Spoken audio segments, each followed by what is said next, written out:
Welcome to Essential Shorts, where we take a look into the world of student ministry, one topic at a time. And today's topic is ownership. In other words, whose ministry is this? Well, of course we know that any true ministry belongs to the ultimate author and owner, God the Father. But in the practicality of actually doing the work of the ministry, who are the caretakers? Who are the working owners of this ministry co-op? As you know, it's not uncommon for students and parents to get the idea that student ministry is something that you do. Don't get me wrong, student ministers do get paid to lead and implement the ministry. The problem is that most students, too many parents, and even some misinformed student ministers do not understand their biblical job description. Our job is not so much to do all the work of the ministry, but rather to equip the saints to do the work of the ministry. Consider the biblical job description of a youth minister found in Ephesians chapter 4, verses 11 through 13. So Christ himself gave the apostles, the prophets, the evangelists, the pastors, and teachers to equip his people for works of service, so that the body of Christ may be built up until we reach unity in the faith and in the knowledge of the Son of God and become mature, attaining the whole measure of the fullness of Christ. I love those verses. Now, if we understand and apply this biblical mandate, then ownership will take on a whole new meaning. Many of us need to shift our ministry from doing the work of ministry to equipping the saints to take ownership in the ministry. We are called to be more than shepherds of our adolescent flock. We are called to be shepherd trainers. The bottom line is that business of student ministry is too serious to get it wrong. We must be diligent about developing student leaders rather than simply coordinating events.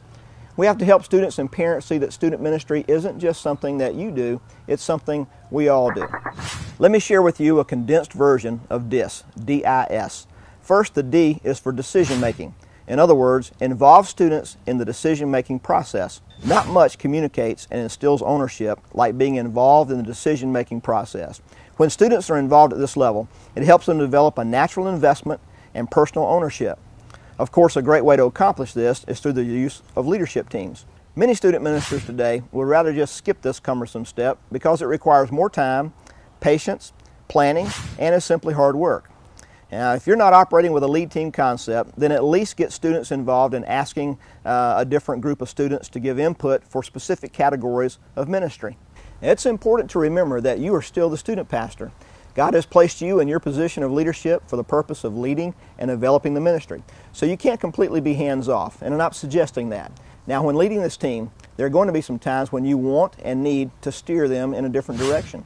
During these times, you can cast your vision to these core student teams and count on them as a cohesive small group to endorse your specific vision and communicate that vision to their friends. Sometimes the opposite may be true. Let's say you're in a leadership meeting with core students and you're laying out your vision and priorities for the year. But then you realize from their feedback that your students are not tracking with you. They don't get what you're trying to cast for them.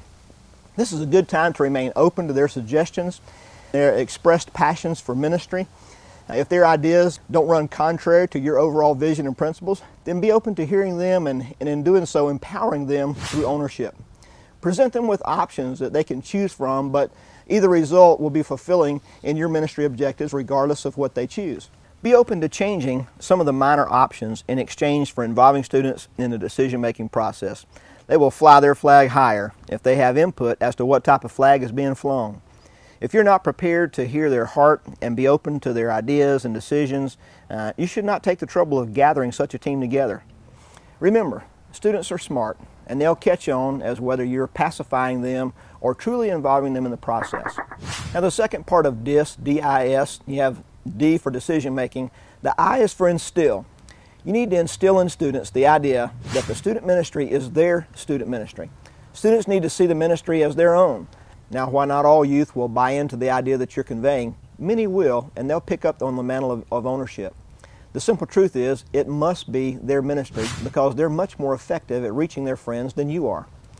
And the more veteran years you log, the more truth this will be. Take every opportunity to help them see their missional role in the ministry.